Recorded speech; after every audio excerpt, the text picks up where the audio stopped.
परम पूज्य भाई श्री यूजीसी के वाइस चेयरमैन श्रीमान देवराज जी,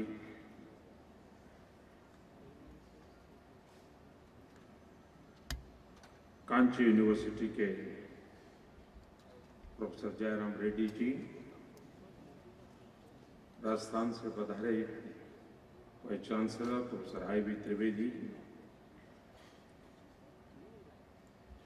आईटीई के श्रीमान कमलेश जोशीपुरा जी, शिक्षा मंत्री श्रीमान भूपेंद्र सिंह जी, बहन बसुबहन, मंचस्थ सभी महानुभाव और शिक्षा को समर्पित सभी भाइयों और बहनों,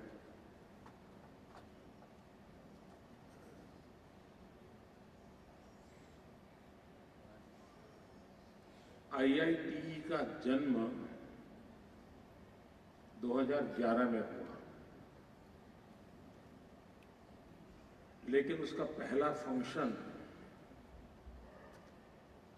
इतने अरसे के बाद हो रहा है। अन्यथा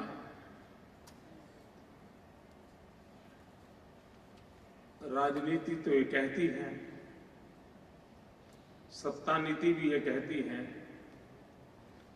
कि कुछ होने से पहले फंक्शन होना चाहिए।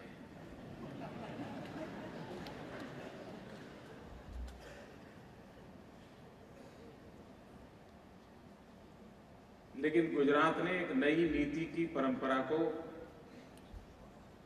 स्वीकार किया है और जब तक कोई विचार व्यवस्था में परिवर्तित न हो, जब तक कोई व्यवस्था परिवर्तन का आधार न बने,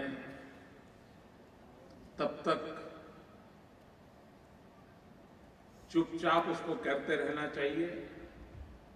और जब एक बार विश्वास आ जाएगा, हाँ अब हम सही रास्ते पर हैं, तब जाकर के दुनिया के सामने जाना चाहिए। और इसलिए आईआईटी की सारे देश में पहली बार रचना हुई। जब रचना हुई, असेंबली में डिबेट हुई, तो एक प्रकार से मजाक उड़ाया जाता था कि ये क्या नई चीज लाए हो।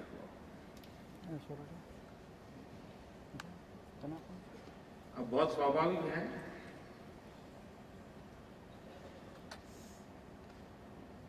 सब बात सबको समझ में न भी आए।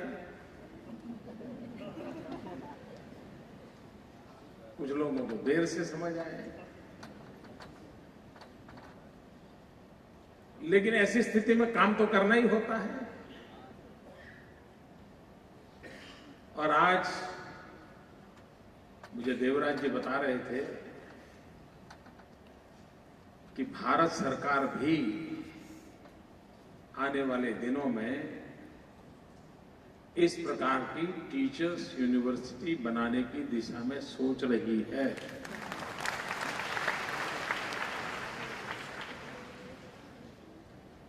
अब लोग कभी कभी मुझे आजकल ये पूछते हैं, हाँ भाई गुजरात तो ठीक, लेकिन देश में क्या? गुजरात में ठीक वही देश में, देख लिया ना।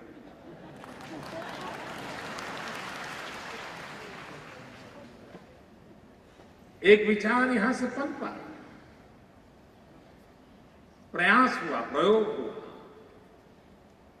और आज देश का ध्यान गया। और जिसे अच्छा करना है उसके लिए दुनिया के किसी भी कोने में जो भी अच्छा होता है उसको स्वीकारने का मन बनाना चाहिए। वह भी अपने आप में अच्छाई का एक उत्तम मार्ग होता है।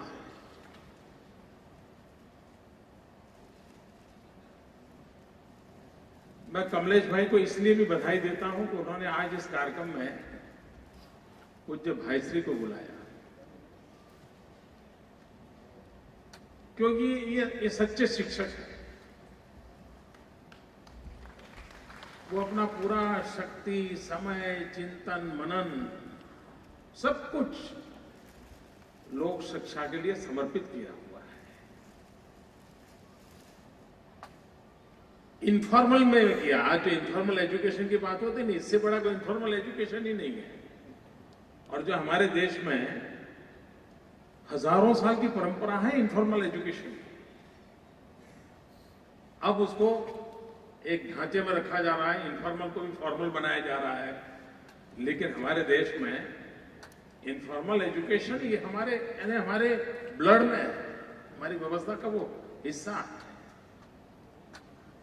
और उस परंपरा को आज भाई श्री जैसा ने महापुरुष हमारे देश में आगे बढ़ा रहे हैं। भाई श्री की दूसरी भी एक विशेषता है कि वे शिक्षा संस्थान को भी चलाते हैं और जो चिंतन मनन विश्व भर में जा जाकर के दुनिया को बताते हैं, उसकी प्रयोग भूमि भी स्वयं के मार्गदर्शन में उन्होंने खड़ी की है और वहां से ऐसे उत्तम नागरिक बनाने का उनका निरंतर प्रयास चलता है। और इसलिए वे कर्मयोगी भी हैं, वे ज्ञान योगी भी हैं और उन दोनों को लेकर के एक उत्तम शिक्षक के रूप में होने के कारण आज हमें उनका जो मार्गदर्शन मिला है, वो मार्गदर्शन से भी ज्यादा उन्होंने हमेशा हमेशा के लिए शिक्षकों के लिए अपने आप को उपलब्ध होने का जो बताया, मैं समझता हूं वो सबसे ज्यादा उपकारक और उपयोगी है। जो भी अपने आप को शिक्षक मानता है उनके लिए एड्रेस है कि भाई कहीं पर भी जाना है तो यहां चले जाओ। तो ये अपने आप में स्वागत योग्य है। मित्रों, हम जानते हैं कि पहले पुरानी जो शिक्षा व्यवस्था रही है उसमें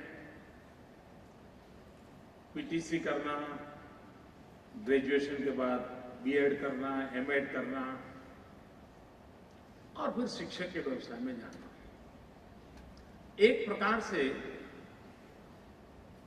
वो बीएड वाला जो हिस्सा है वो एक आपके ज्ञान के साथ एक प्रकार का स्किल डेवलपमेंट का सर्टिफिकेट है कि हाँ, मुझे टीचिंग प्रोफेशन का स्किल आता है क्योंकि मैंने बीएड किया है।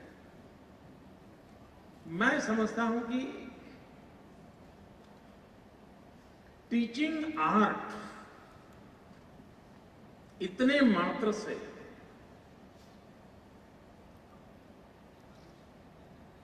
राष्ट्र निर्माता, समाज निर्माता, व्यक्ति निर्माता, शिक्षक निर्माण नहीं होता है। और उस मूल विचार में से आया कि भाई इसको कैसे हम परिवर्तित करें।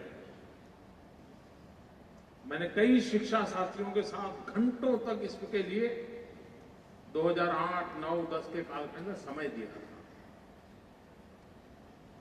अनेक सेमिनार में विद्यार्थी के नाते जाके मैं बैठा था और उस मंथन के बाद इस विचार ने जन्म लिया कि जिस विद्यार्थी के मन में ये तय है कि मुझे शिक्षक बनना है, कोई दुविधा नहीं, उसे पता है एषः पंथाः, यही जिसको पता है, उनके लिए एक अलग व्यवस्था खड़ी करनी चाहिए। ज्यादातर लोग जीवन में कुछ बनने के लिए कुछ नए नए सपने देख करके, कुछ अलग अलग पड़ोसियों ने, अड़ोसियों ने, रिश्तेदारों ने कहा है, इसलिए किसी रास्ते पर चले जाते हैं, वहां फेल हो जाते हैं।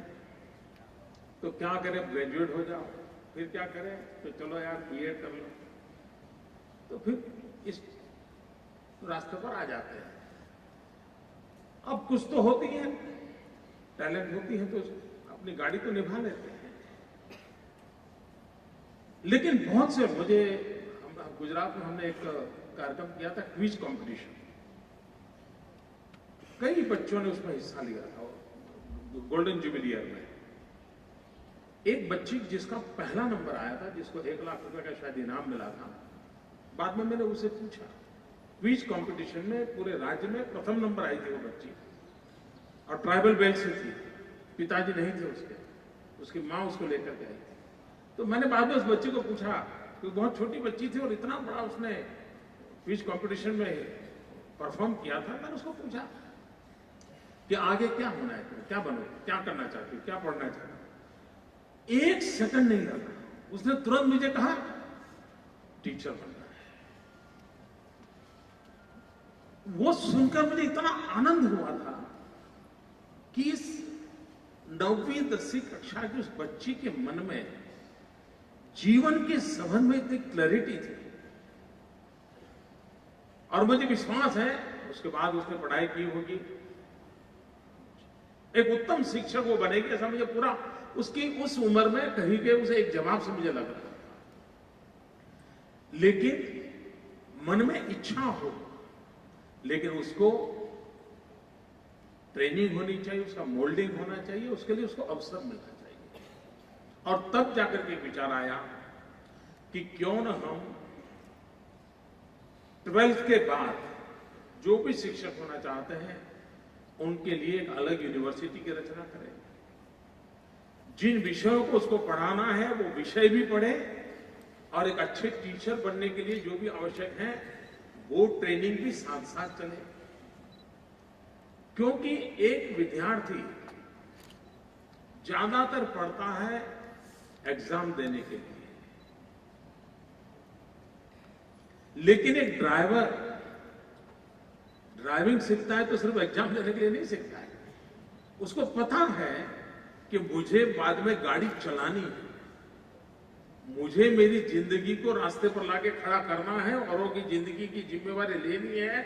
और इसलिए जब वो ड्राइविंग सीखता है तो उसके दिमाग में ड्राइविंग लाइसेंस प्राप्त करना या ड्राइविंग जानता हूं उसका सर्टिफिकेट प्राप्त करना, इतना इरादा नहीं होता है। उसके दिमाग में सीखते समय ही साफ होता है कि मुझे ड्राइवर बनना है, और तब उसको सीखने की उसकी वृत्ति प्रवृत्ति अलग होगी, क्योंकि उसे मालूम है कि यहां से निकलने के बाद सिर्फ सर्टिफिकेट लेकर के घूमने से काम नहीं चलने वाला है, मुझे गाड़ी के स्टीयरिंग पर बैठना है। ये जो उसकी सीखने की मानसिकता बदल देता है। अगर एक बार उसको पता है कि मुझे टीचर बनना है, तो जब वो पढ़ता है तब वो मैथ्स एग्जाम देने के लिए नहीं पढ़ता है, वो मैथ्स पढ़ता है तब उसके दिमाग में रहता है कि 2 साल के जब मैं टीचर बनूंगा तो मैं मैथ्स कैसे पढ़ाऊंगा। जब वो हिस्ट्री पढ़ता है तो उसके दिमाग में रहता है कि सीखता तो हूं लेकिन सिखाऊंगा कैसे। और इसलिए उसको ग्रास्प करने की उसकी तीव्रता और बढ़ जाती है। यहां पर अन्य बीएड कॉलेज के विद्यार्थियों की सोच और आईआईटी से निकले हुए विद्यार्थी की सोच, उसके बीच में आसमान जमीन का अंतर होगा, आसमान जमीन का अंतर। क्योंकि उसे मालूम है कि मैं जो कुछ भी सीखता हूं मुझे सिखाने के लिए सीखना है, और जब सिखाने के लिए सीखना होता है तो सिर्फ एग्जाम देने के लिए सीखना, कहीं नौकरी पाने के लिए सीखना, उसके बजाय उसकी सोच में बहुत बड़ा बदलाव आता है। और उस काम को Indian institute of teachers education के द्वारा करने का हम प्रयास हैं। टीचर बनने के लिए सिर्फ विषय का ज्ञान सफिशिएंट नहीं होता है। टीचर बनने के लिए सबसे बड़ी बात होती है आपसे 10 साल छोटा, 15 साल छोटा, 20 साल छोटा, आपकी सोच से छोटी सोच रखने वाला, आपके बैकग्राउंड से अलग बैकग्राउंड रखने वाला, उस बालक के मन को समझना, उस बालक के साथ कनेक्ट होना। अच्छे से अच्छे डॉक्टर भी जब तक पेशेंट के साथ कनेक्ट नहीं होते, पेशेंट की भाषा में पेशेंट से बात नहीं करते हैं, तब तक पेशेंट को उत्तम से उत्तम डॉक्टर के प्रति भी भरोसा नहीं होता है। अच्छे से अच्छी डिग्री लेकर के बोर्ड लगा करके बैठे हुए डॉक्टर के पास जितने पेशेंट आते हैं उससे ज्यादा कभी कभी पेशेंट के साथ जुड़ने वाले डॉक्टर के पास अधिक पेशेंट आते हैं। ये स्वाभाविक है। और इसलिए अगर हम जो टीचर बनना चाहता है उसको अगर हम ये उसकी मनोरचना और ये सब किया जा सकता है, ये ट्रेन किया जा सकता है, उसको सिखाया जा सकता है, समझाया जा सकता है, उसको एक दृष्टि दी जा सकती है, कम अधिक मात्रा में उसका अच्छा परिणाम मिलता ही मिलता है। हमारे देश में शिक्षकों को तैयार करने के लिए ये विधा ही नहीं है। डॉक्टर राधाकृष्णन जी के नेतृत्व में 60 साल पहले कमीशन बना था जिसका रिपोर्ट है। कोठारी कमीशन के रिपोर्ट की चर्चा आज भी होती है और ये इन रिपोर्ट्स को भी 50-50 साल हो गए, लेकिन रिपोर्ट की जगह पर रह गई। मैं जो बातें बता रहा हूं वो बातें अपने अपने शब्दों में डॉक्टर राधाकृष्णन जी की रिपोर्ट में है, कोठारिया कमीशन की रिपोर्ट में है। एजुकेशन के लिए जितने कमीशन बने उन सारे कमीशन में है कि शिक्षा में अगर सुधार लाना है तो जितना महात्मय इंफ्रास्ट्रक्चर में है उससे ज्यादा महात्मय शिक्षकों के निर्माण में है। शिक्षा व्यवस्था से जितना महत्व है उतना शिक्षा प्रक्रिया से महत्व है।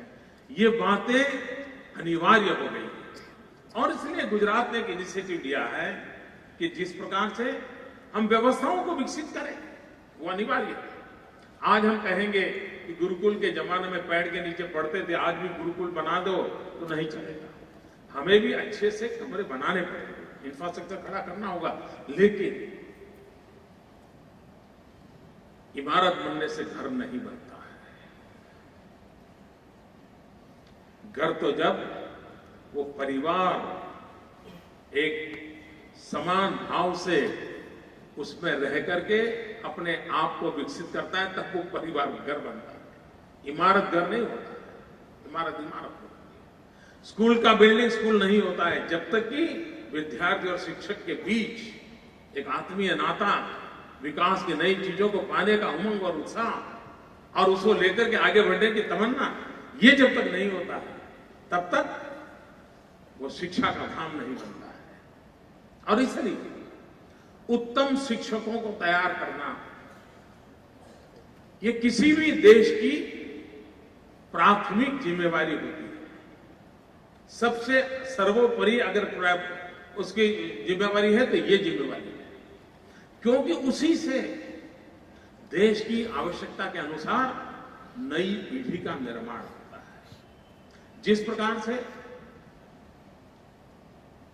एक शिक्षक के लिए विषय को उस रूप में जानना जरूरी है, जिस प्रकार से एक शिक्षक को दो उम्रों के बीच के भेद को मिटा करके, आपने देखा होगा आंगनबाड़ी में जाते हैं, माताओं बहनों को ईश्वर ने बहुत बड़ी शक्ति दी है, उनके लिए कोई क्लासरूम की जरूरत नहीं पड़ती। आपने देखो छोटे छोटे 3-3, 4-4 साल के बच्चों के साथ 30 साल की 35 साल की जो आंगनबाड़ी की टीचर वो नाचती है, गीत गाती हैं, ऐसे उसके अंदर इतनी विलीन हो जाती है और वो संस्कार निरूपित करती हो आंगनबाड़ी के बच्चों को। ये क्षमता कोई हर किसी को नहीं होती, अद्भुत क्षमता होती है, लेकिन जिसको नहीं है उनको ट्रेन करना पड़ता है। ये टीचर्स एजुकेशन के माध्यम से उम्र का इतना बड़ा फासला हो तब भी कनेक्ट कैसे करना। कभी कभी कितना ही ज्ञान क्यों न हो, कितनी समझ क्यों न हो, लेकिन अगर कम्युनिकेशन स्किल नहीं है, सब कुछ आता हो लेकिन अगर कम्युनिकेशन स्किल नहीं है तो बच्चों को वो टीचर बोरिंग लगता है। सब बच्चे चले यार मर गए यार, फ्राइडे है फलाने टीचर है, और वो दिन रात प्रार्थना करते रहते हैं कि अब ये जाए तो अच्छा। या हमारा क्लास बदल जाता, ये ऐसे होते हैं कुछ टीचर। इसका कारण ये नहीं है कि उसकी शिक्षा के प्रति श्रद्धा नहीं है, इसका कारण ये नहीं उसके पास ज्ञान नहीं है, उसका कारण ये नहीं उसके पास इंफॉर्मेशन नहीं है, सिर्फ एक लैकिंग है कि उसके पास कम्युनिकेशन स्किल नहीं है। वो अपनी बात को विद्यार्थियों को अच्छे ढंग से रसपूर्ण तरीके से और उनकी क्षमता के अनुसार परोसता नहीं है। अगर इस स्किल को डेवलप करना है तो हमें स्पेशली इन व्यवस्थाओं को विकसित करना पड़ेगा। हमारी पुरानी परंपरा रही हमारे देश की, जिसको आज विश्व स्वीकार कर रहा है। हमारे यहां कभी भी किताबों के माध्यम से ज्ञान परोसा नहीं जाता था। सदियों पूर्व हमारे पूर्वजों ने जो शिक्षा व्यवस्था विकसित की थी, वो ज्ञान परोसने की परंपरा से नहीं थी, ज्ञान अर्जित करने की परंपरा थी, जिसको आज टीचिंग छोड़ो, लर्निंग को अडॉप्ट करो, इस परिभाषा में कहा जाता है। और आज पूरे विश्व में लर्निंग का महत्व बढ़ता जा रहा है। हमारे यहां सदियों से ज्ञान अर्जित करना, इसे तत्व ज्ञान को माना गया है, और ज्ञान अर्जित करने के लिए अवसर दिए जाने चाहिए, उसको उस प्रकार का वायुमंडल प्रदान करना पड़ता है। हम ये जो नई शिक्षा शिक्षकों को तैयार करने की विधा तैयार करना चाहते हैं, जिसमें हम सहज रूप से शिक्षकों को उस रूप में तैयार करना चाहते हैं कि जो शिक्षक अपने पास जो ज्ञान का भंडार भरा हुआ है, क्लासरूम में जाते ही एकदम से डिब्बा खुलता है, धम धम धम धम बॉम्बार्डिंग करता है और 30 मिनट वो छा जाता है, पूरे क्लासरूम में छा जाता है। वापिस आए, फिर बच्चे सर पे हाथ रख के सोचते हैं, साहब क्या करके गए आज। लेकिन कुछ टीचर ऐसे होते हैं, जाएंगे, एक आध सवाल छोड़ देंगे और आराम से बैठेंगे, और 30 मिनट में बच्चे पूरा उसका मंथन कर करके इतना निचोड़ लेकर के आएंगे, जो उन्होंने 30 दिन में पढ़ाना चाहिए, वो बच्चे 30 मिनट में खोज करके ले आते हैं। मैं एक टीचर को जानता था, उन्होंने एक बड़ी कार्यशैली विकसित की थी। वो बच्चों को प्रवास अवश्य रूप से कराते थे, लेकिन सामान्य रूप से प्रवास आज भी हमारे स्कूलों में ऑर्गेनाइज होते हैं। लेकिन वो क्या करते थे, प्रवास में जाने से पहले कहां जाना है उस पर वक्तृत्व स्पर्धा करते थे। कि सोमनाथ जाना है तो पूरी स्कूल में महीने पर सोमनाथ पर वक्तृत्व स्पर्धा चल रही है, ऐसे कंपटीशन चल रहा है, तो सोमनाथ जा रहे हैं तो सोमनाथ क्या है कैसा नहीं, वो बच्चे का दिमाग उसी में लगा रहता है। जब जाता है तो वो जो महीने भर उसने एक्सरसाइज की है, उस नजरिए से सोमनाथ को देखता है और फिर दिमाग में ऐसा भर जाता है। वापिस आने के बाद बात छोड़ते नहीं तो वो वापिस आने के बाद स्कूल का हस्तलिखित अंक तैयार करते थे कि भाई हमारी सोमनाथ यात्रा की हस्तलिखित अंक तैयार कीजिए। और कोई बालक वहां से फोटो लेके आया है तो वो चिपकाता था, कोई वहां पर कुछ लिख करके लाया तो वो चिपकाता था, और उस एक यात्रा प्रवास को भी कितना बड़ा लंबा लर्निंग प्रोसेस में कन्वर्ट कर देते थे। अब ये जब तक हम, वरना ज्यादातर क्या होता है, प्रवास तो ऑर्गेनाइज होता है, लेकिन कहां होता है, तो परिवार ने अगर उदयपुर नहीं देखा है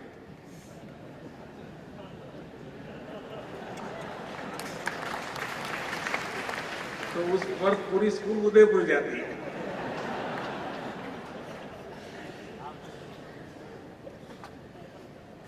और टीचर और उनके मित्रों को और उनके परिवार को लगता है कि हमको उस तरफ जाना है, तो बच्चे इस तरफ जाते हैं, टीचर उस तरफ जाते हैं। कहने का तात्पर्य यह है कि हम करते सब हैं, लेकिन जो करते हैं वो उस करने के तरीकों को फिर एक बार तराशने की जरूरत है या नहीं। अगर हम तराशते, आधुनिक स्वरूप में उसमें बदलाव लाते हैं, तो अवश्य रूप से हम कम समय में अधिकतम पा सकते हैं। और एक बात निश्चित है, जिस कालखंड में हम बच्चे थे, उस कालखंड के बच्चों की ताकत, समझ और जानकारियां और आज के कालखंड के बच्चों की समझ, ताकत और जानकारियां आसमान जमीन का अंतर है। उसके पास इतनी जानकारियां है, उतनी बातें वो जानता है। मैंने देखे हैं कई सारे टीचर, उनको कहना तो अच्छा लगता है, लेकिन अगर कोई बालक जिज्ञासावश एक आध सवाल पूछ ले तो पता नहीं उस शिक्षक की हालत क्या हो जाती है। मुझे अभी भी लगता है सच्चा शिक्षक वो है जो सर्वाधिक अपने विद्यार्थियों को सवाल पूछने के लिए प्रेरित करता है। बच्चे जब स्कूल आए तब ढेर सारे सवालों को लेकर के आ जाए, और सच्चा शिक्षक वो होता है कि कोई भी जवाब देने के बजाय जो सही जवाब है वही दें। जिस बात का जवाब नहीं आता है उसको कहें कि अगले हफ्ते जब मेरा पीरियड आएगा तो बाकी 5 सवालों का जवाब मैं उस दिन दूंगा, क्योंकि मुझे एक बार वेरीफाई करना पड़ेगा कि मैं जो कह रहा हूं वो ठीक है कि नहीं है। आप देखिए, इतने से उस विद्यार्थी के मन में उस शिक्षक के ऊपर और भरोसा हो, उसको विश्वास होगा ये शिक्षक मुझे कभी उठपटांग नहीं बताएंगे, वो सही होगा वही बताएंगे, उनके पास नहीं होगा तो 7 दिन के बाद जानकारी लेकर के आएंगे।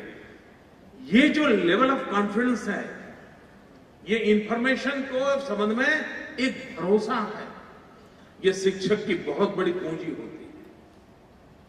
आज भी विद्यार्थी अपने कपड़े शिक्षक की तरह पहनना पसंद करता है, अपने बाल शिक्षक की तरह संवारना उसको अच्छा लगता है। उसका हीरो वही होता है।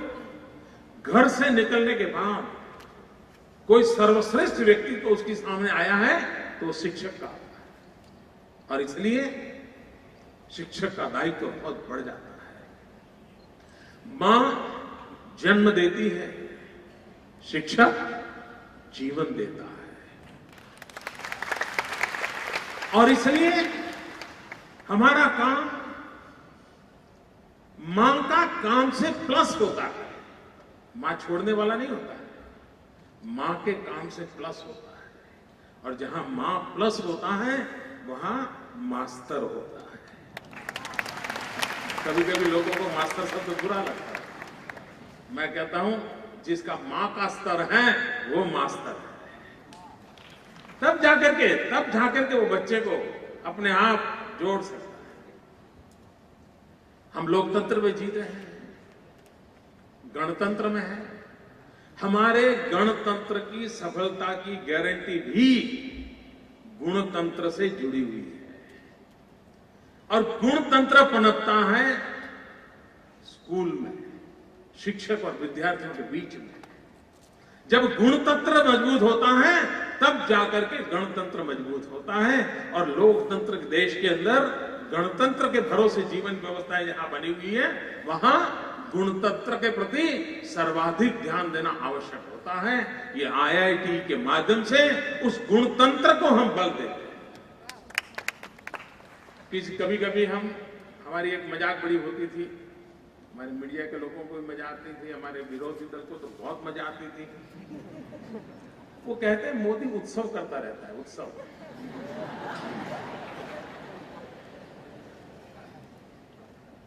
और हमने जो हमारा जो टूरिज्म का सिंबल बनाया है उसमें लिखा है गुजरात वर लाइफ इज सेलिब्रेशन।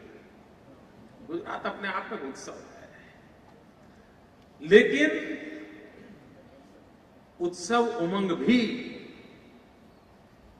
किस रूप में हो, क्यों हो, कैसे हो, जिन लोगों को इसकी समझ नहीं है उनके लिए उत्सव एक शब्द है जिसको लेकर के राजनीतिक छींटाकशी चलती रहती है। अब जैसे हमने एक प्रयोग कार्यक्रम किया जिसको उत्सव नाम दिया, शाला प्रवेश उत्सव। ये कौन सा उत्सव है? जो हमारी आलोचना करते हैं उनको भी समझ नहीं आएगा कि ये उत्सव की क्या नई परिभाषा है। लेकिन हम मानते हैं कि बच्चा स्कूल जाए वो पूरे समाज और राष्ट्र का एक उत्सव का अवसर होना चाहिए। और मैं तो कभी कभी कहता हूं कि मुझे मुख्यमंत्री के नाते शपथ लेने के कार्यक्रम का जितना आनंद होता है उससे ज्यादा शाला प्रवेशोत्सव के समय एक गरीब बच्चे को स्कूल ले जाने के प्रसंग से होते हैं। समाज का इससे बड़ा उत्सव क्या हो कि जब नई पीढ़ी शिक्षा के द्वार पर जाकर के खड़ी रहने वाली है और अपनी जीवन यात्रा को प्रारंभ कर रही है, इससे बड़ा उत्सव क्या हो सकता है। हमने एक और काम शुरू किया, गुणोत्सव। अब ये कोई उत्सव होता है क्या? लेकिन हमने उसको उसमें जोड़ा क्योंकि हम जानते हैं हमारी प्रकृति में उमंग और उत्साह के साथ जिसका जो को करते हैं उसका एक परिणाम मिलता है। स्कूल बन गए, टीचर आ गए, कंप्यूटर आ गया, इंटरनेट कनेक्टिविटी आ गई, ज्योति ग्राम आ गया, सब हो गया। लेकिन अगर शिक्षा का माहौल चाहिए उस प्रकार से विकसित नहीं हो रहा है तो ये व्यवस्था किस काम की? और इसलिए पिछले कुछ वर्षों से गुजरात में गुणोत्सव को एक बहुत बड़ा कार्यक्रम के रूप में लिया गया है और गांव के गरीब का बच्चा जहां आता है वहां की शिक्षा की स्थिति क्या है, उन विद्यार्थियों की अवस्था क्या है, उनकी इतर प्रवृत्ति क्या है। वो लाइब्रेरी में जाता है, वो कंप्यूटर सीखता है, वो खेल के मैदान में जाता है, छोटी छोटी चीजों के ऊपर ध्यान दिया। और मित्रों, मैं गर्व से कह सकता हूं हमारे देश में बिजनेस स्कूल ए ग्रेड के कितने हैं उसकी चर्चा होती है, IIT ए ग्रेड के कितने हैं उसकी चर्चा होती है, मेडिकल कॉलेज ए ग्रेड के कितने उसकी चर्चा होती है। लेकिन हमारे देश में सरकारी प्राथमिक शाला में ए ग्रेड की कितनी शाला है उसकी ओर खोजने के लिए किसी को फुर्सत नहीं है। गुजरात पहला राज्य है जिसने गवर्नमेंट प्राइमरी स्कूल का ग्रेडेशन किया, A grade, B grade, C grade, D grade. और जब किया तो फिर सबने तय किया कुछ भी करेंगे अगली बार हम डी में से सी में आएंगे। किसी ने कहा बी में है, कुछ भी करेंगे ए में आएंगे। यहां हम कम पढ़ते हैं। एक प्रयास प्रारंभ। इन सारे कामों को अगर करना है तो केंद्र बिंदु में शिक्षक होता है और इसलिए उत्तम शिक्षकों का निर्माण। अब आज हम ये कहें कि भाई शिक्षक बनना है तो उसमें ये गुण होने ही चाहिए, लाएगा कहां से? समाज का वो माहौल नहीं है कि वहां से उसे वो मिले। 40-50 साल पहले ट्रेनिंग की जरूरत नहीं होगी क्योंकि समाज की रचना ही ऐसी थी कि उसको मिल जाता था। आज आप उसको देना पड़ेगा, ट्रेन करना पड़ेगा, समझाना पड़ेगा। दूसरा, हमें ट्रेन करने की आवश्यकता इसलिए भी है कि हम बीते हुए कल के भरोसे नहीं जी सकते। हमें आने वाले युग की ओर सोचना होगा, आने वाले काल के लिए सोचना होगा। बदलते हुए विश्व में हम कहां खड़े हैं, हमारे गुजरात का, देश का नागरिक, हिंदुस्तान का नागरिक 21वीं सदी में कहां खड़ा होगा, इन सपनों के आधार पर उसका निर्माण हो। उसलिए शिक्षकों का निर्माण भी वैसे ही होना चाहिए। और इसलिए इस पूरी व्यवस्था में एक आमूलचूल परिवर्तन आवश्यक लगा और उसकी प्रयोग भूमि के रूप में ये Indian institute of teachers education IITE इस यूनिवर्सिटी का निर्माण हुआ। अभी तो उसकी बाल्यावस्था है, उसकी उम्र अभी 2 साल हुई और हिंदुस्तान में हर एक के ध्यान में आया है कि हाँ ये करने जैसा काम है।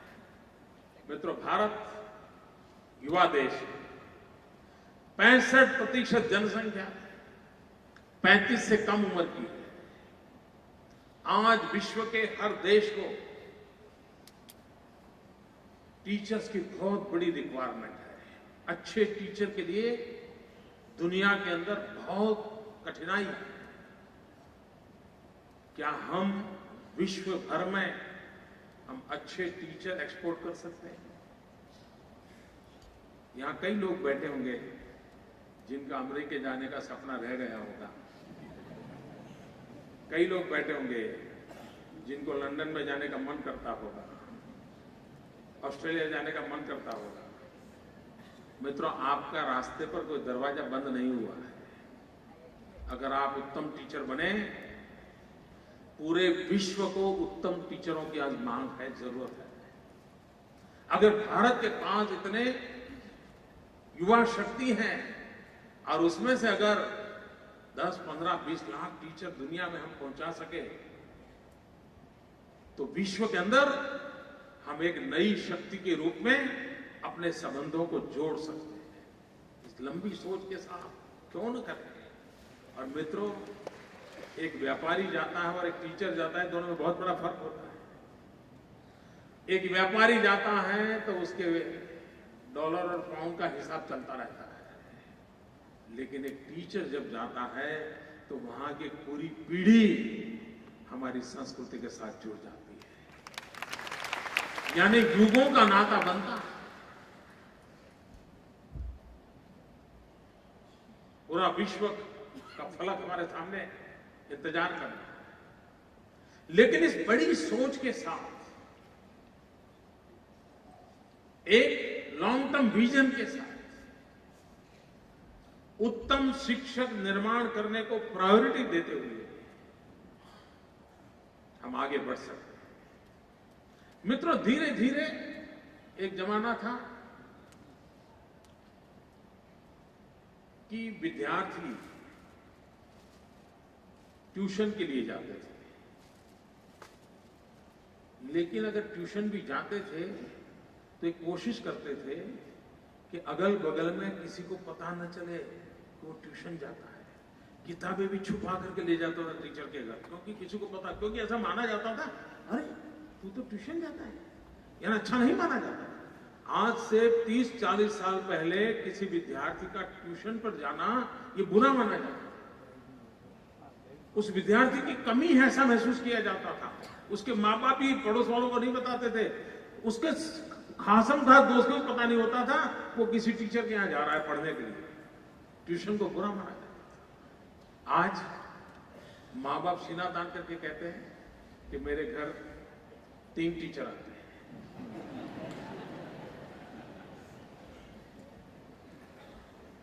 जैसे टैक्सी हायर करते हैं। ये स्थिति ठीक नहीं है। हमने समाज में टीचर की डिग्निटी के लिए भरपूर काम करने की आवश्यकता है। वो सिर्फ आपने नहीं, सरकार ने, समाज ने, सबने करने की आवश्यकता है। टीचर की डिग्निटी को एक खरोंच तक नहीं आनी चाहिए, वरना पूरी व्यवस्था को बहुत बड़ा नुकसान हो सकता है। फिर से एक बार टीचर की डिग्निटी कैसे पैदा हो? हम परंपरा से मान सम्मान देते आए, कोई नया हमको करने की जरूरत नहीं है। वो कोई फॉरेन एलिमेंट नहीं है जो ला करके घुसेड़ना है। व्यवस्था पुनर्जीवित करने की आवश्यकता है, प्राणवान बनाने की आवश्यकता है। अगर ये हम करते हैं तो टीचर की डिग्निटी एक सामाजिक दायित्व है। मेरे बच्चे को पढ़ाने के लिए फलाना टीचर आता है, ढिकना टीचर आता है, ये गौरव गान करने से टीचर की डिग्निटी को बहुत बड़ी हानि होती है। और इसलिए शिक्षक मन, जैसा भाई श्री कहते थे, उस प्रकार से ये 24/7 वाला विषय है। और मैं अभी दाहोद जिले में गया था, तो दाहोद जिले में रिटायर्ड, सरकार में जो से रिटायर्ड हुए उन टीचर्स को इकट्ठा किया था, और वो भी ज्यादातर अवार्ड विनर टीचर्स को इकट्ठा किया था। किसी की उम्र 80 साल हो गई थी, किसी की 70 साल हो गई थी, किसी की 75 साल हो गई थी। और मैंने जब उनको पूछा, ट्रैवल बेल्ट के लोग थे, वे आज भी अपने गांव के बच्चों को पढ़ाते थे। ये बड़ी आनंद देने वाली घटना थी। एक बार मैं शाला प्रवेशोत्सव के निमित्त दांता तहसील में घूम रहा था। तो एक स्कूल में मैं गया, वहां के दांता के पास एक गांव में, पूरा गांव 80-90% पॉपुलेशन मुस्लिम समाज की है। तो वहां मैं गया तो एक बूढ़े से व्यक्ति, दाढ़ी वाड़ी थी, नमाजी मुस्लिम सज्जन थे, वो गेट पे मुझे रिसीव किया, अंदर ले गए, फिर पानी मुझे पिलाया। तो मुझे लगा हो सकता है ये यहाँ के स्कूल के प्यून हो गए। उम्र भी काफी थी। इतने में सब टीचर वीचर सब इकट्ठे हो गए और ये सबको पानी पिला रहे थे। बाद में मेरा मन कर गया, मैंने कहा पूछा इतनी उम्र के व्यक्ति, इनसे ये काम आप लोग कैसे ले रहे हैं? फिर मैंने उनसे परिचय किया तो मैं हैरान था। वे रिटायर्ड प्रिंसिपल थे, पर बिना स्कूल को वो जी नहीं सकते थे, बिना विद्यार्थियों को जी नहीं सकते थे। इसलिए वो सुबह होते ही स्कूल में आ जाते थे। पानी पिलाना है तो पानी पिलाते थे, पौधों को पानी पिलाना है पौधों को पिलाते थे, बच्चों को संभालना है तो भाई वो ऐसे पागल की तरह बच्चों की सेवा कर रहे थे। मित्रों, शिक्षक मन क्या होता है मैंने उस सज्जन में देखा था।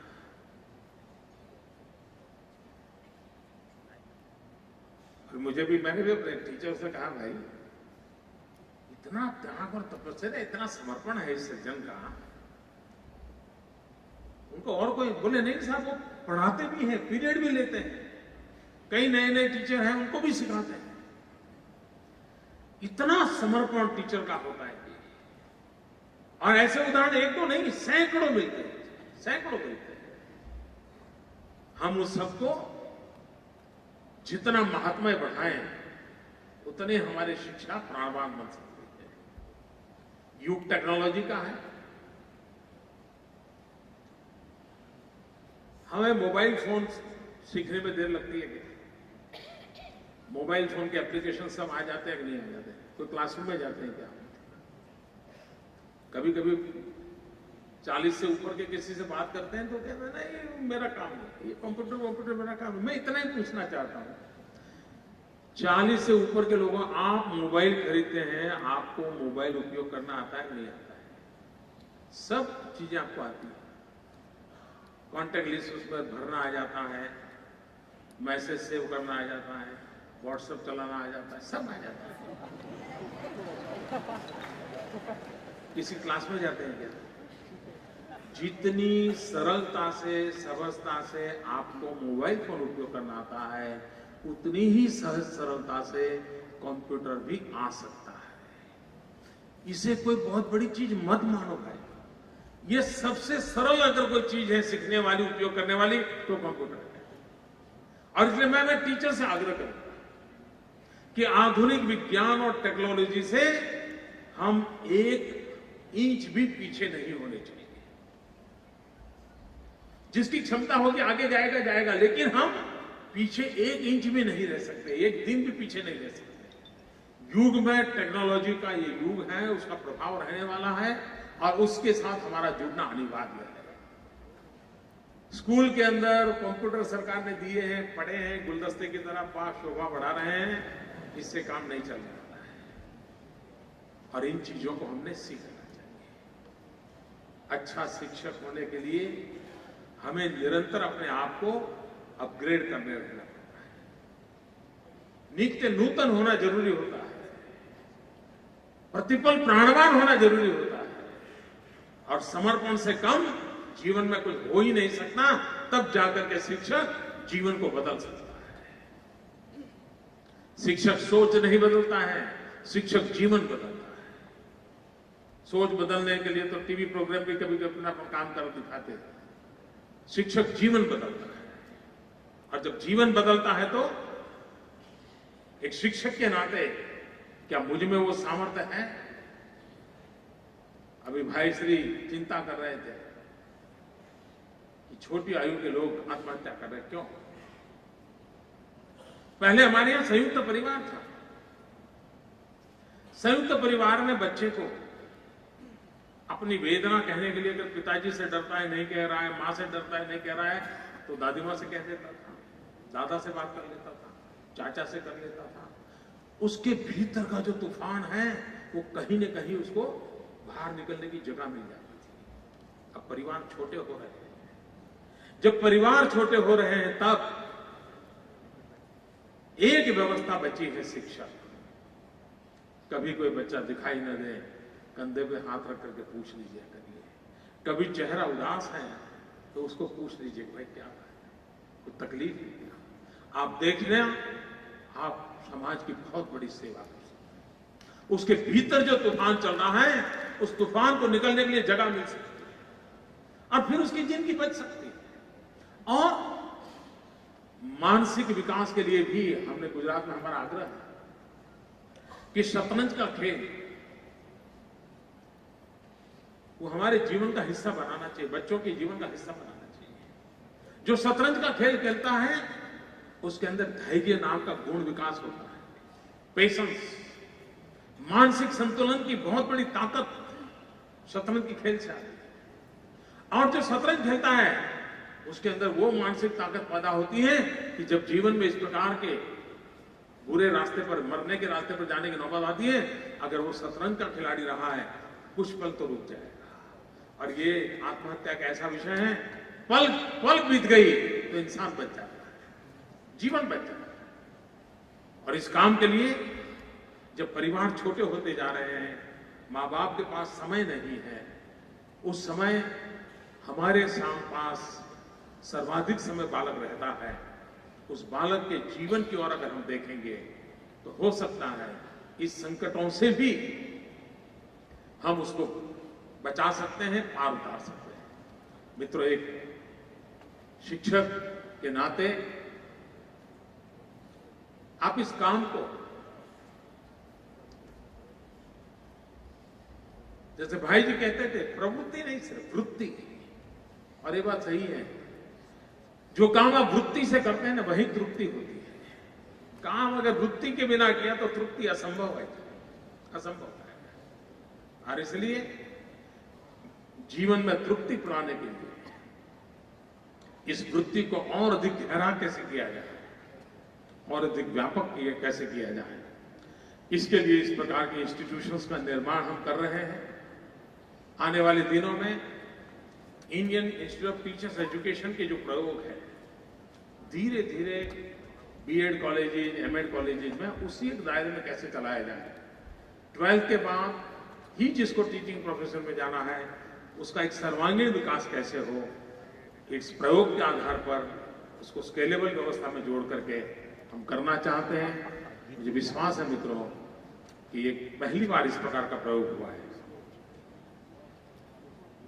कुछ साल पहले मैंने एक बार सिर्फ व्यायाम शिक्षकों को बुलाया था।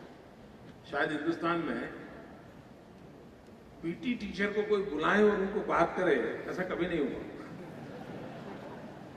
लेकिन उसके कारण आज हमारे स्कूल के मैदानों में बच्चे दिखने लगे, बच्चों के शरीर से पसीना निकलने लगा। ये सारा सर्वांगीण विकास के लिए जरूरी है। तो आज एक मुझे आप सबसे मिलने का अवसर मिला है, भाई श्री के आशीर्वाद मिले हैं और हम सही दिशा में हैं और अधिक गति से आगे बढ़े, इसी की अपेक्षा के साथ आप सबको बहुत बहुत शुभकामनाएं।